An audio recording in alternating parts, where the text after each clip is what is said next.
আমি কে তুমি কে, আমি কে তুমি কে। প্রতিটি বিশ্ববিদ্যালয় থেকে, প্রতিটি কলেজ স্কুল থেকে, প্রতিটি আলিয়া এবং কওমি মাদ্রাসা থেকে একটা অভিন্ন স্লোগান উচ্চারিত হলো, যদি অধিকার চাইলে রাজাকার হতে হয়, যদি বৈষম্যের বিরুদ্ধে কথা বললে রাজাকার হতে হয়, যদি ইসলামের পক্ষে কথা বললে রাজাকার হতে হয়, গোটা বাংলাদেশের 4 কোটি ছাত্র জনতা এক সুরে স্লোগান তুলে উঠল, আমি কে তুমি কে, আমি কে তুমি কে। সমকামিতার এজেন্ডা আমার এই শাহজালাল, শাহ মাকদুম, খান জাহান আলীদের বাংলাদেশে আমদানি করবার পায়তারা চালান। আবারও বলছি, বিনয়ের সঙ্গে বলছি, রক্ত দেব, জীবন দেব, যুদ্ধ করব, সমকামিতা বাংলাদেশে আমদানি করতে দেব না।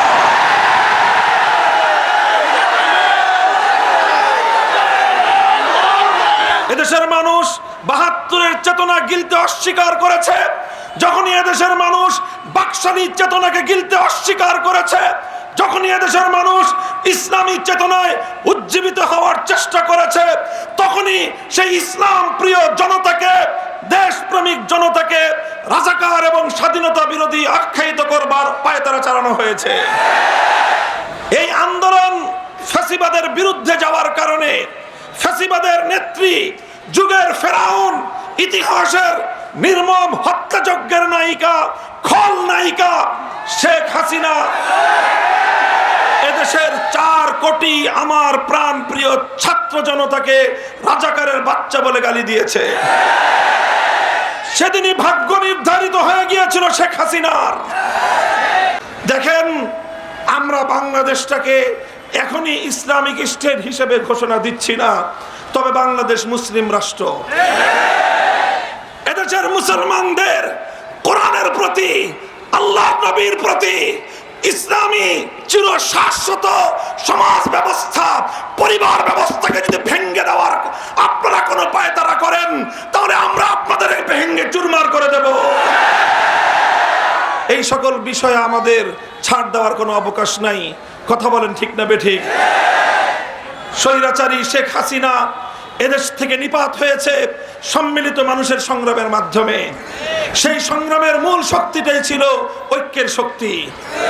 স্কুল থেকে কলেজ, ইউনিভার্সিটি, সঙ্গে আমার মাদ্রাসার ছাত্ররা টেকনাফ থেকে তেতুলিয়ায় হাতে হাত ধরে যখন রাজপথে দাঁড়িয়ে গিয়েছিল, সংগ্রামের সময়ে নামাজের ওয়াক্তে রাজপথে দাঁড়িয়ে আল্লাহু আকবারের আজান দিয়ে পিছ ঢালা রাজপথকে জায়নামাজ বানিয়ে সেজদায় লুটিয়ে পড়েছে, দুহাত তুলে খোদার কাছে ফরিয়াদ করে ফ্যাসিবাদ থেকে তারা মুক্তি কামনা করেছিল।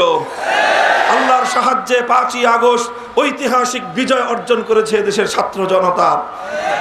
এই ঐক্য, এই যে কওমি মাদ্রাসা, আলিয়া মাদ্রাসা, স্কুল কলেজ ইউনিভার্সিটির ছাত্রদের মধ্যে যে অভূতপূর্ব ঐক্য সাধন হয়েছে, দেশ বিরোধী, ইসলাম বিরোধী চক্রের মাথা খারাপ হয়ে গিয়েছে। এই চক্র সবসময় আওয়ামী লীগের আশ্রয়ে প্রশ্রয়ে থেকে ইসলামের বিরুদ্ধে আঘাত করেছে। এখন আওয়ামী লীগের পতনের পর তারা ডক্টর ইউনূসের উপর ভর করার চেষ্টা করতেছে। ডক্টর সাহেব, আপনাকে কিন্তু আমরা এখনো পর্যন্ত সহযোগিতার উপরেই আছি, কিন্তু পতিত স্বৈরাচারী হাসিনার ভূত যদি আপনার কাঁধে চাপবার চেষ্টা করে, সে ভূত তাড়াবার জন্য যা করতে হয় আমরা তাই করব। আল্লাহর নবীর ইজ্জতের হেফাজতের জন্য, কোরআনের আইনের ইজ্জতের হেফাজতের জন্য, ইসলামের সম্মান রক্ষা করার জন্য যদি আবার শাপলা চত্বরে যেতে হয়, রক্ত দিব, কারবালা তৈরি করব আমরা ইনশাআল্লাহ।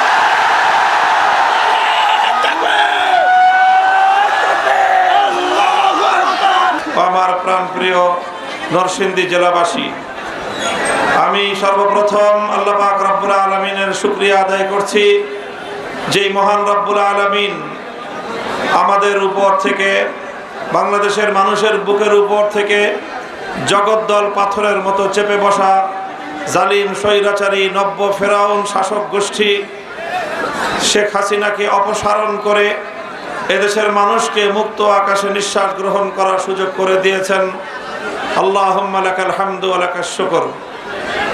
এরপরে আমি শ্রদ্ধা করে স্মরণ করছি পুণ্যাত্মা ওই সকল বীর শহীদানদেরকে যাদের জীবন এবং আত্মত্যাগের বিনিময়ে বাংলাদেশে আমরা দ্বিতীয়বারের মতো স্বাধীনতা লাভ করেছি।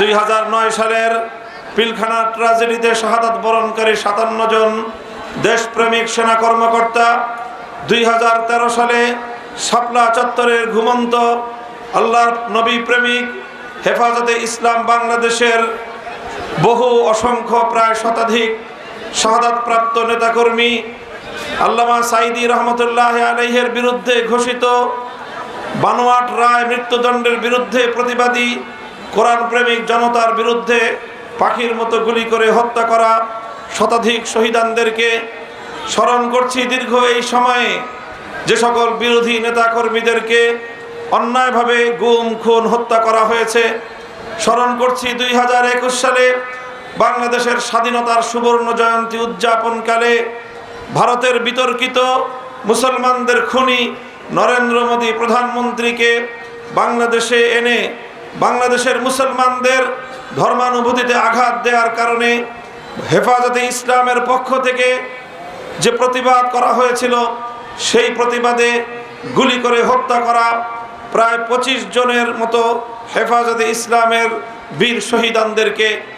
আর সর্বশেষ স্মরণ করছি 2024 সালের জুলাই এবং আগস্ট বিপ্লবে বাংলাদেশের প্রতিটি জেলায় জেলায় খুনি স্বৈরাচারী হাসিনার দোসর হেলমেট লীগ, হাতুড়ি লীগ, ছাত্রলীগ, যুবলীগ এবং প্রশাসনের মধ্যে ঘাপটি মেরে বসে থাকা দলীয় গুন্ডাদের গুলিতে নিহত 1.5 সহস্রাধিক।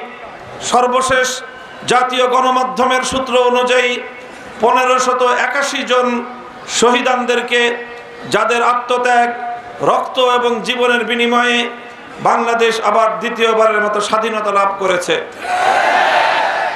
সংগ্রামী সাথী ও বন্ধুগণ, আমি আজকের এই সুবর্ণ সময়ে স্বাধীনতা প্রাপ্তির এই দ্বিতীয় বিজয়ের এই সময়ে আমি বাংলাদেশের মানুষকে, বিশেষত আগস্ট বিপ্লবের সম্মুখ সারির সমরনায়ক যারা সেই বীর ছাত্র জনতাকে এবং বিশেষভাবে দেশের আলেম সমাজকে আমি সতর্ক এবং সজাগ করতে চাই। আমি বলতে চাই, বিজয় অর্জন করা যতটা কঠিন, বিজয়কে রক্ষা করা তার চেয়ে বেশি কঠিন। আমাদের অতীতের অভিজ্ঞতা রয়েছে, বাংলাদেশ এমনিতেই স্বাধীন হয়নি। এই বাংলাদেশ নামক 55,000 বর্গ মাইলের মানচিত্র আমরা খুব সহজেই পেয়ে যাইনি। এই মানচিত্র পেতে, এই স্বাধীনতা এবং এই বাংলাদেশের মুসলিম জাতিসত্তার এই অস্তিত্ব লাভ করতে আমাদেরকে অনেকগুলো আধিপত্যবাদী শক্তির বিরুদ্ধে লড়াই করতে হয়েছে। আমাদেরকে লড়াই করতে হয়েছে সেই ব্রিটিশ বেনিয়া শক্তির বিরুদ্ধে, আমাদেরকে লড়াই করতে হয়েছে পশ্চিমবঙ্গের আধিপত্যবাদী, সাম্রাজ্যবাদী এবং সাম্প্রদায়িক রবীন্দ্রনাথ ঠাকুরদের বিরুদ্ধে, আমাদেরকে লড়াই করতে হয়েছে পশ্চিম পাকিস্তানি খান পাঠানদের বিরুদ্ধে।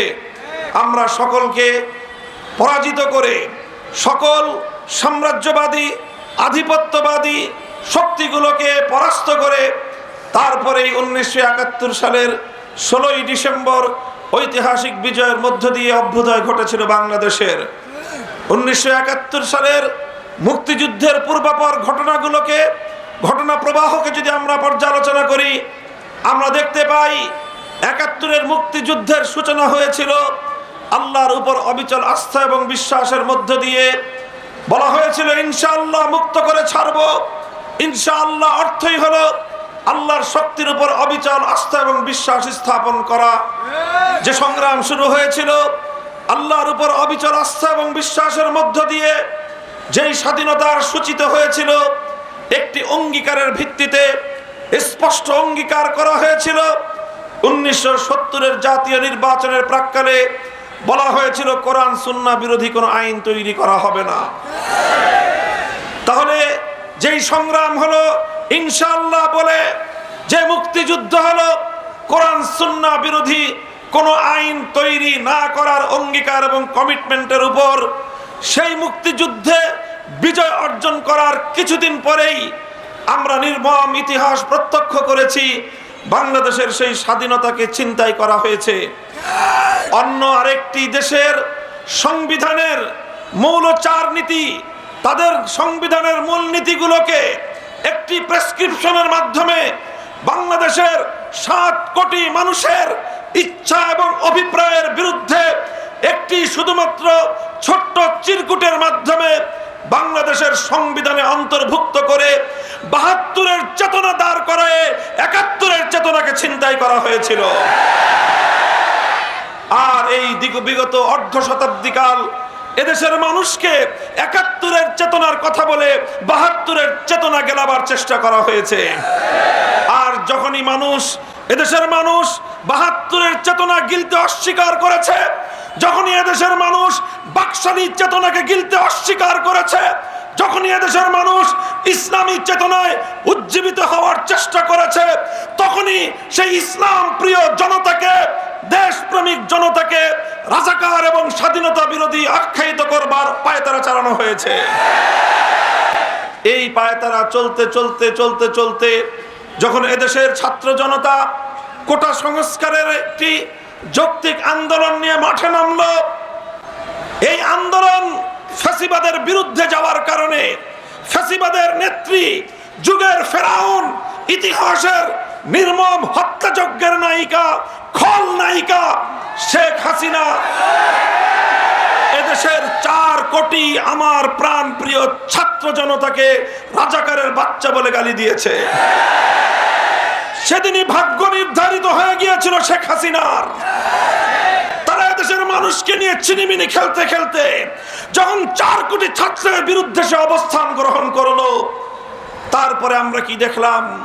এদেশের প্রতিটি শিক্ষাঙ্গন থেকে, প্রতিটি বিশ্ববিদ্যালয় থেকে, প্রতিটি কলেজ স্কুল থেকে, প্রতিটি আলিয়া এবং কওমি মাদ্রাসা থেকে একটা অভিন্ন স্লোগান উচ্চারিত হলো, যদি অধিকার চাইলে রাজাকার হতে হয়, যদি বৈষম্যের বিরুদ্ধে কথা বললে রাজাকার হতে হয়, যদি ইসলামের পক্ষে কথা বললে রাজাকার হতে হয়, গোটা বাংলাদেশের 4 কোটি ছাত্র জনতা এক সুরে স্লোগান তুলে উঠল, আমি কে তুমি কে,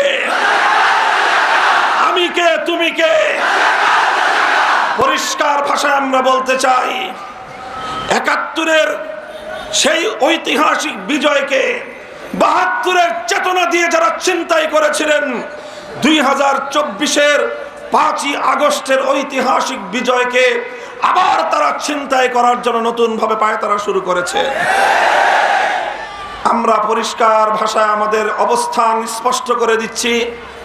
আমরা বর্তমান ইন্টারিম গভর্নমেন্ট, অন্তর্বর্তীকালীন সরকারকে আমরা প্রথম দিন থেকে সহযোগিতা করছি, এখনো সহযোগিতা করে যাচ্ছি, আগামী দিনেও এই সরকারকে সহযোগিতা করার ইচ্ছা এবং অভিপ্রায় আমাদের রয়েছে। আমরা চাই বাংলাদেশে সংস্কার হোক, আমরা চাই বাংলাদেশের নির্বাচন ব্যবস্থা থেকে শুরু করে প্রতিটি উপনিবেশবাদী ব্যবস্থা সংস্কার হোক। আমরা একটি স্বাধীন দেশ, একটি স্বাধীন জাতি হিসেবে নিজেদের শিক্ষা ব্যবস্থা, নিজেদের বিচার ব্যবস্থা, নিজেদের অর্থ ব্যবস্থা, নিজেদের রাজনৈতিক ব্যবস্থা, প্রতিটি ব্যবস্থাকে একটি স্বাধীন জাতি হিসেবে আমাদের 1000 বছরের ঐতিহ্যের আলোকে আমরা গড়ে তুলব। কিন্তু আমরা লক্ষ্য করছি সেই পতিত পরাজিত শক্তি তারা পরাজিত হয়েছে। এখন তারা ষড়যন্ত্রের মাধ্যমে পেছন দরজা দিয়ে আবার চট করে বাংলাদেশে ঢুকে পড়বার পায়তারা চালাচ্ছে। ফ্যাসিস্টের দোসরেরা অনেকেই এখনো প্রশাসনের বিভিন্ন জায়গায় ঘাপটি মেরে আছে, বিভিন্ন জায়গায় তারা সেই ফ্যাসিবাদের প্রতিনিধিত্ব করছে। তারা শিক্ষা ব্যবস্থায় বাংলাদেশের চেতনার বিরুদ্ধে বিভিন্ন শিক্ষা কারিকুলাম আমার সন্তানদেরকে জোর করে গেলাবার চেষ্টা করছে। আমরা স্পষ্ট ভাষায় বলতে চাই, কিছু কিছু জায়গা আছে সেখানে আমাদের নমনীয়তার কোনো উপায় নেই। আপোষ করবার কোনো সুযোগ নেই, ছাড় দেওয়ার কোনো প্রশ্ন আসতে পারে না। তার মধ্যে একটা হলো শিক্ষা ব্যবস্থা। আমরা আমাদের মাদ্রাসার শিক্ষা ব্যবস্থার জন্য সরকারের কাছ থেকে বড় ধরনের কোনো বরাদ্দ চাই না, তেমন কোনো সহযোগিতা আমরা অতীতেও চাইনি। আগামী দিনেও রাষ্ট্রের কাছ থেকে আমাদের কওমি মাদ্রাসার শিক্ষার উন্নয়নের জন্য আপনাদের কাছ থেকে আমরা কোনো সহযোগিতা প্রত্যাশা করব না। কিন্তু মনে রাখবেন, আমরা এদেশের আলেম সমাজ, এদেশের ইসলামপন্থীরা বাংলাদেশের 90% মুসলমানদের প্রতিনিধিত্ব করে। প্রতিটি জাতীয় ইস্যুতে আমাদের বক্তব্য থাকবে, প্রতিটি জাতীয় ইস্যুতে আমাদের কথা থাকবে। আমাদের বক্তব্য এবং কথাগুলোকে শান্তিপ্রিয়ভাবে যুক্তি দিয়ে অনুধাবন করার চেষ্টা করলে ভালো হবে। জাতীয় শিক্ষা ব্যবস্থায় হিন্দুত্ববাদকে আমরা গ্রহণ করি নাই। শেখ হাসিনার মাধ্যমে, শেখ হাসিনা যাদের সেবাদাসী ছিল, সেই হিন্দুত্ববাদী ভারত সরকার আমার দেশের আগামী প্রজন্মকে হিন্দুত্ববাদে দীক্ষিত করবার পায়তারা চালিয়েছিল। এদেশের ছাত্র জনতা ফুঁসে উঠে, এদেশের ইসলাম প্রিয় জনতা বুকের রক্ত দিয়ে হিন্দুত্ববাদকে রুখে দিয়েছে।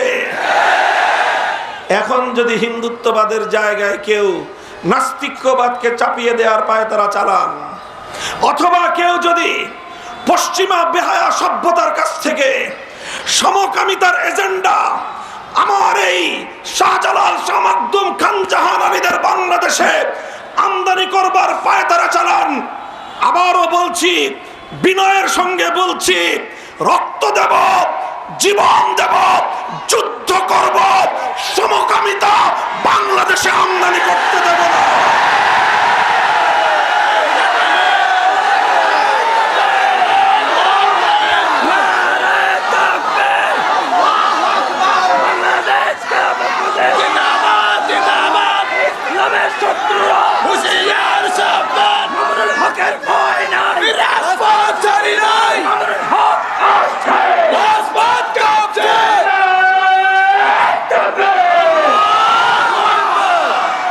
প্রথম কথা হলো এই ট্রান্সজেন্ডারের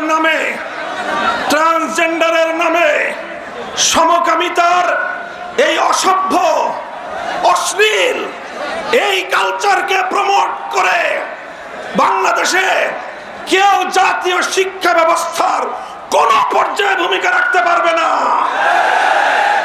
বাংলাদেশের মানুষের সেন্টিমেন্ট, মানুষের ধর্মীয় আবেগ, অনুভূতিকে যদি কেউ আঘাত দেওয়ার চেষ্টা করে, আমরা যে কোনো মূল্যে সে অপশক্তিকে প্রতিহত করব। আমরা বাংলাদেশ সাম্প্রদায়িক সম্প্রীতির অনন্য দৃষ্টান্ত স্থাপনকারী বাংলাদেশ। এদেশে সকল সংখ্যালঘু, হিন্দু, বৌদ্ধ, খ্রিস্টান, উপজাতি সহ সকল সংখ্যালঘুদের জানের নিরাপত্তা, মালের নিরাপত্তা, সম্মানের নিরাপত্তা, ব্যবসা বাণিজ্যের নিরাপত্তা সহ ধর্ম পালনের স্বাধীনতার নিরাপত্তা রাষ্ট্র রক্ষা করবে, প্রশাসন রক্ষা করবে। রাষ্ট্র এবং প্রশাসন প্রয়োজন মনে করলে অতীতের মতো আগামী দিনেও এদেশের আলেম সমাজ রাষ্ট্র এবং প্রশাসনকে সহযোগিতা করবে।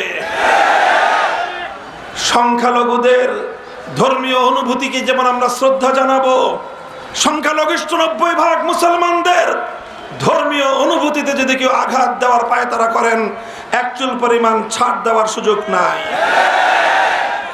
ভারত কয়েকদিন পর পর আমাদের প্রিয় নবীর ইজ্জত নিয়ে ছিনিমিনি খেলে।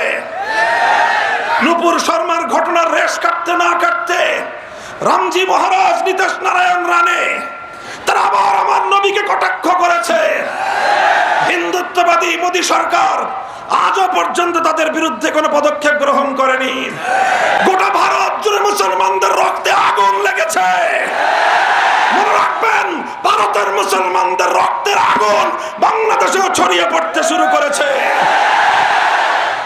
আমরা আমাদের সরকারকে স্পষ্ট দাবি জানাতে চাই, প্রয়োজনে ভারতের রাষ্ট্রদূতকে তলব করুন, নিন্দা জানান।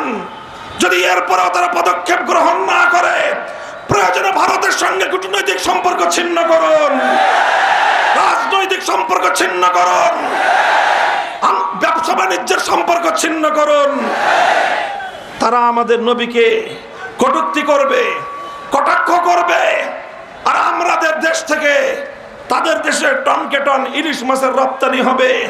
এই প্রীত বাংলাদেশের মানুষের কাছে ভালো লাগে না। বলবেন বৈদেশিক মুদ্রার প্রয়োজন, আমরা বলবো বৈদেশিক মুদ্রা ভালো কথা, কিন্তু নবীর ইজ্জতের বিনিময়ে কোনো বৈদেশিক মুদ্রা আমরা চাই না। সরকারকে বলবো ধর্মপ্রাণ মানুষের সেন্টিমেন্ট বুঝবার চেষ্টা করেন। আমরা পতিত ফ্যাসিবাদকে বাংলাদেশে পুনর্বাসিত হওয়ার কোনো সুযোগ দিতে চাই না। এজন্য অন্তর্বর্তীকালীন সরকারকে সকল ক্ষেত্রে সর্বোচ্চ ধৈর্য ধারণ করেই আমরা সহযোগিতা করছি এবং সামনের দিনেও করে যাব। কিন্তু যদি অন্তর্বর্তীকালীন সরকারের দুর্বলতার সুযোগ নিয়ে কোন বহির শক্তি অথবা পরাজিত পতিত শক্তির দোসরেরা যদি শিক্ষা ব্যবস্থায় ঘাপটি মেরে বসে থেকে, আদালতে ঘাপটি মেরে বসে থেকে, প্রশাসনে ঘাপটি মেরে বসে থেকে এদেশের শান্তিকামী বিপ্লবী মুসলিম জনতার বিরুদ্ধে, ইসলামী জনতার বিরুদ্ধে কোন ষড়যন্ত্রে দানা বাঁধতে শুরু করে, তাহলে আমরা সেটা প্রতিহত করব ইনশাআল্লাহ।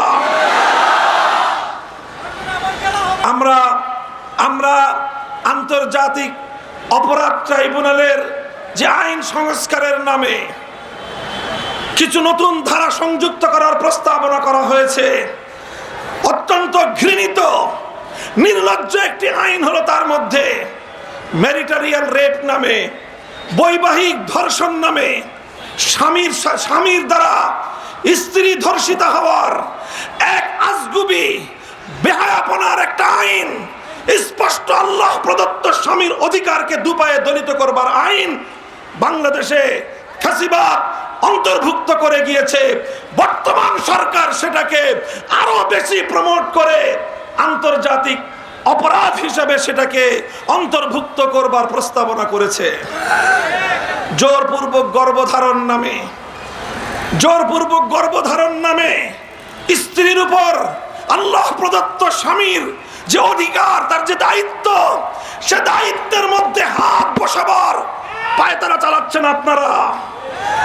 বিগত ফ্যাসিবাদের এই সকল অসম্পূর্ণ কাজগুলোকে কিছু লোক সম্পূর্ণ করার দায়িত্ব নিয়ে এই ধরনের চরম ইসলাম বিরোধী, সরাসরি কোরআন বিরোধী আইনকে আন্তর্জাতিক অপরাধ হিসেবে অন্তর্ভুক্ত করার সংস্কার প্রস্তাব দিয়েছেন। দেখেন, আমরা বাংলাদেশটাকে এখনই ইসলামিক স্টেট হিসেবে ঘোষণা দিচ্ছি না, তবে বাংলাদেশ মুসলিম রাষ্ট্র। এদেশের মুসলমানদের কোরআনের প্রতি, আল্লাহ নবীর প্রতি, ইসলামী চির শাশ্বত সমাজ ব্যবস্থা, পরিবার ব্যবস্থাকে যদি ভেঙে দেওয়ার আপনারা কোনো পায়তারা করেন, তাহলে আমরা আপনাদের ভেঙে চুরমার করে দেব। এই সকল বিষয়ে আমাদের ছাড় দেওয়ার কোনো অবকাশ নাই। কথা বলেন ঠিক না বেঠিক? স্বৈরাচারী শেখ হাসিনা এদেশ থেকে নিপাত হয়েছে সম্মিলিত মানুষের সংগ্রামের মাধ্যমে। সেই সংগ্রামের মূল শক্তিটাই ছিল ঐক্যের শক্তি।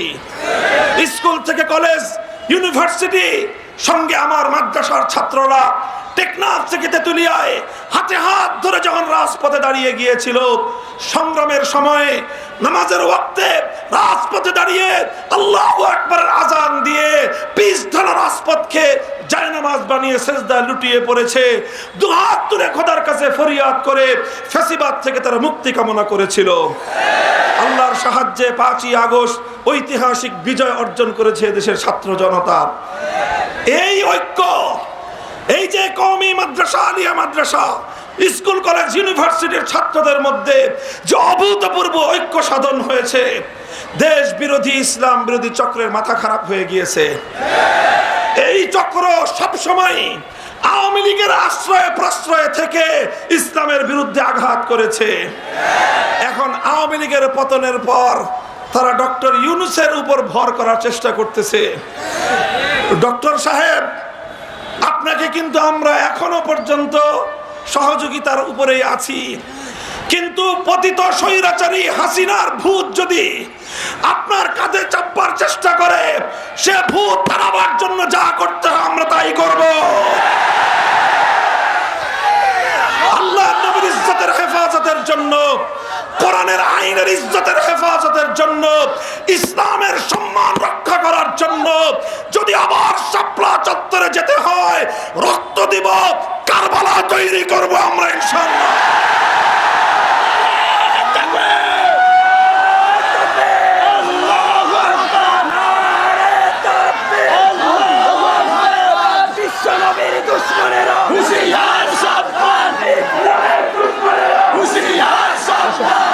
একটি বৈষম্যহীন সমাজ, ইনসাফপূর্ণ একটি সমাজ কায়েম করতে চাই আমরা সবাই। সকলে বলেন ঠিক না বেঠিক? পূর্ণাঙ্গ ইনসাফপূর্ণ বৈষম্যহীন সমাজ গড়তে হলে মানব রচিত কোনো তন্ত্রমন্ত্র দিয়ে সম্ভব নয়। এজন্য প্রয়োজন আল্লাহর জমিনে আল্লাহ প্রদত্ত রাজনৈতিক বন্দোবস্ত। খেলাফত ব্যবস্থার বিকল্প নাই। আগামী দিনে আল্লাহর এই জমিনে খেলাফত ব্যবস্থা বাস্তবায়ন করার জন্য খেলাফত মজলিসের পতাকা তলে শামিল হবেন কারা? দেখা হবে রাজপথে, কথা হবে স্লোগানে স্লোগানে। স্লোগান তুলুন, খোদার আকাশ খোদার জমিন, করব কায়েম খোদার দিন।